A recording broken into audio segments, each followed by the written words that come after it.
l'origine du bien et du mal. Le Père, en vous formant, vous posa sur le premier échelon de cette échelle, avec le dessein de ce qu'en parcourant ce chemin, vous ayez l'opportunité de connaître et de comprendre véritablement votre Créateur. Mais, combien d'entre vous initièrent le voyage ascendant, en partant de la première marche? La plupart s'unirent dans leur désobéissance, dans leur rébellion, en faisant mauvais usage du don de la liberté et en faisant la sourde oreille aux ordres de la conscience, se laissant dominer par la matière pour créer, avec leurs vibrations, une force, celle du mal, et creuser un abîme vers lequel leur influence entraîna leurs frères qui commencèrent une lutte sanglante pour défendre leur désir ardent d'élévation et de pureté contre leurs faiblesses et perversités.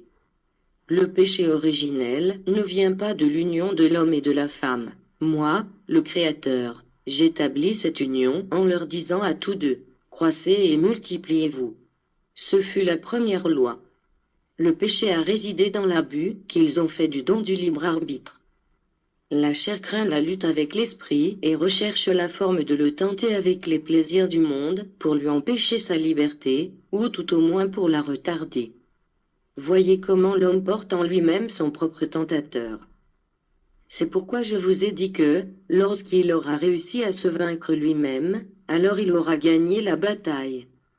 En cette époque, dans laquelle même l'air, le sol et l'eau sont empoisonnés par la méchanceté des hommes, comme ils sont peu ceux qui ne se contaminent pas par le mal ou les ténèbres. La clameur de l'humanité parvient jusqu'à moi, l'angoisse de l'enfance, de la jeunesse, des hommes et femmes d'âge mûr et des personnes âgées, s'élève. C'est la voix qui réclame la justice, c'est une invocation de paix et de miséricorde qu'effectue l'esprit, parce que la graine d'amour, en ce monde, s'est perdue. Savez-vous où est l'amour? Au plus profond du cœur humain, tellement caché au fond qu'on n'arrive pas à le découvrir, parce que la haine, les ambitions, la science et la vanité ont noyé la semence, et il n'y a aucune spiritualité, ni de miséricorde. Le calice d'amertume continue de se remplir et le monde le boit jusqu'à la lie. D'autel en autel, de rite en rite et de secte en secte, les hommes vont en quête du pain de la vie, sans le trouver, devant la désillusion, ils deviennent des blasphémateurs, pour emprunter des chemins sans but et vivre sans Dieu et sans loi. Et pensez, peuple, que c'est parmi eux que se comptent les grands esprits, et que je découvre les prophètes et les disciples du Saint-Esprit. Les religions reconnaissent le pouvoir du mal et l'ont personnifié sous forme humaine. Elles lui attribuent un royaume puissant et lui ont donné différents noms. Les hommes éprouvent de la crainte quand ils le croient proche, sans savoir que la tentation se trouve dans les passions et les faiblesses, et que le bien comme le mal s'agitent à l'intérieur de l'homme. Le mal prédomine dans le monde, dans cette ère, et a créé une force, un pouvoir qui se manifeste en tout. Et dans le spirituel, il existe des légions d'esprits imparfaits, troublés, enclins au mal et à la vengeance, dont la force se joint à la méchanceté humaine pour constituer le royaume du mal. Ce pouvoir se rebella contre Jésus au second temps et lui montra son royaume. Ma chair, sensible à tout, fut tentée, mais ma force spirituelle vainquit la tentation.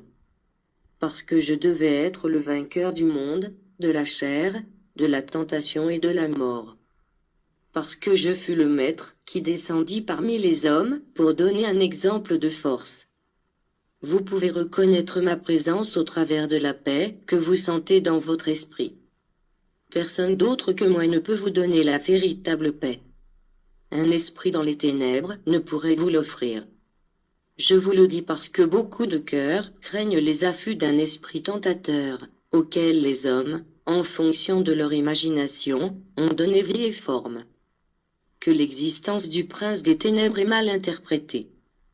Combien en sont arrivés à croire davantage dans son pouvoir que dans le mien, et combien les hommes, en cela, se sont éloignés de la vérité. Le mal existe.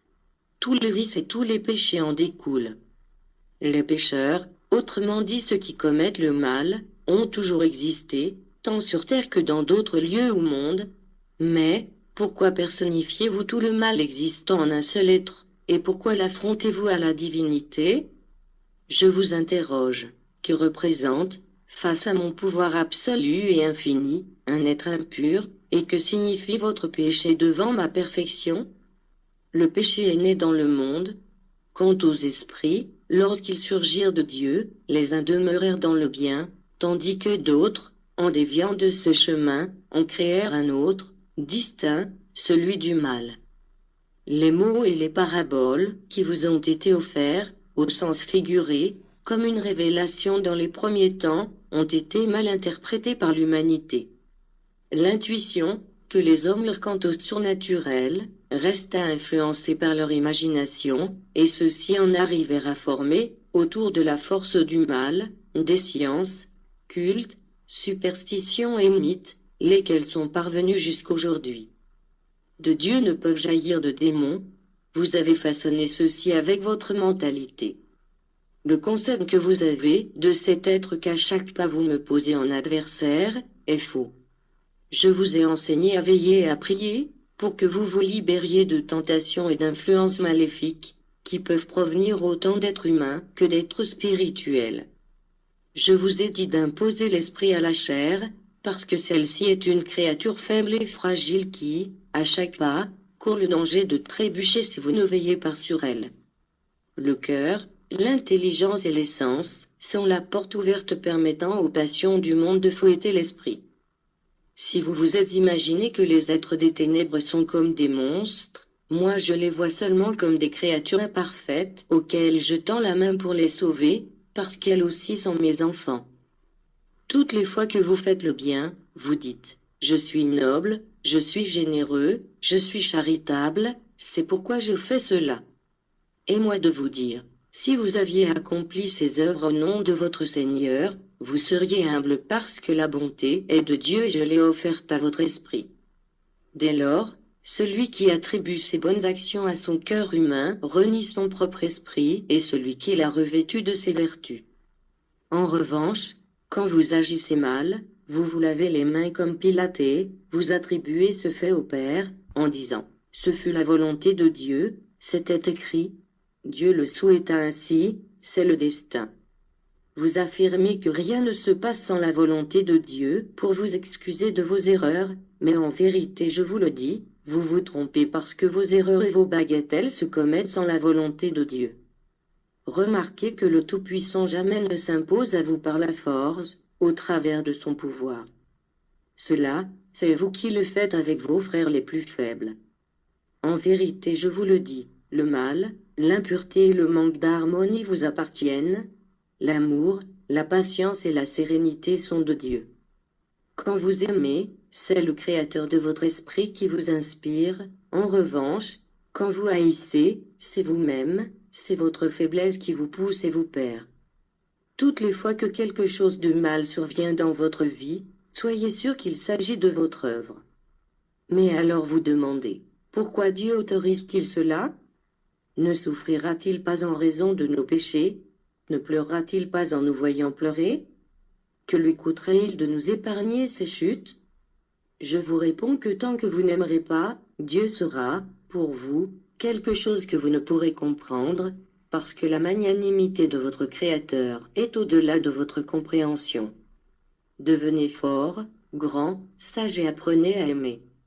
Lorsque vous aimerez, vous n'aurez plus la tendance enfantine de vouloir analyser Dieu, parce qu'alors vous le verrez et le sentirez, et cela vous suffira,